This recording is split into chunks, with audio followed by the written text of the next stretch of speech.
Good evening, Sir Leo Cayos. My name is James Ipunyaw. Section G2E-1. This is my video. Discuss watertight integrity and the importance of keeping it within the ship. Watertight integrity is crucial for a ship's safety and seaworthiness. It refers to the ability of a ship's hull and internal structures to prevent the entry of water. Maintaining this integrity is paramount to prevent sinking, flooding, and the loss of life. Importance of the watertight integrity. Preventing sinking.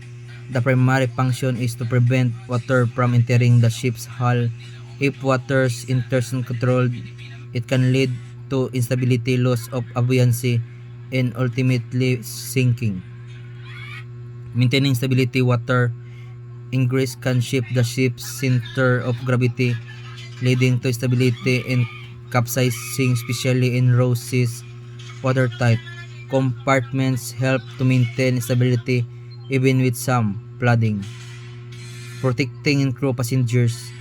Watertight compartments protect crew and passengers by providing safe areas away from flooding. This allows the orderly evacuation and increases survival chances. Preventing damage to cargo and equipment. Water can damage cargo, machinery, and other equipments, leading to significant financial losses and operational disruption.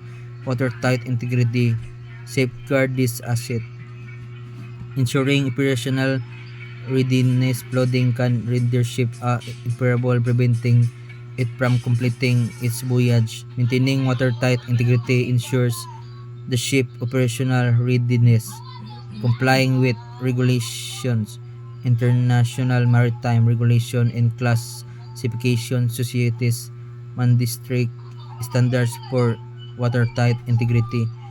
Compliance is essential for safe operation and insurance.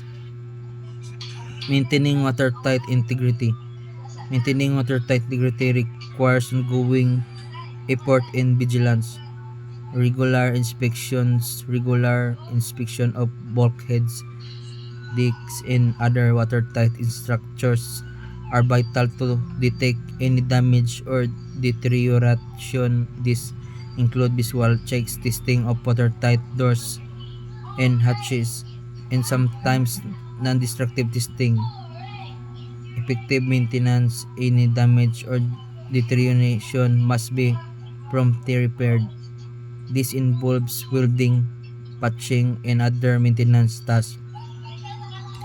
Proper maintenance of seals, gaskets, and other components is also crucial. Proper design and construction. Ships must be designed and built to meet stringent watertight integrity standards. This includes proper compartmentalization, use of appropriate materials, and rigorous quality and control. Crew and training. Crew members must be trained of procedures for maintaining watertight integrity, including closing watertight doors and hatches, and emergencies. Regular drills are essential. Damage control and procedure. Ships must have comprehensive damage control plans to address flooding situation. This includes procedures for identifying the source of flooding, containing the water, and pumping out the water. Consequence of the watertight integrity. Failure.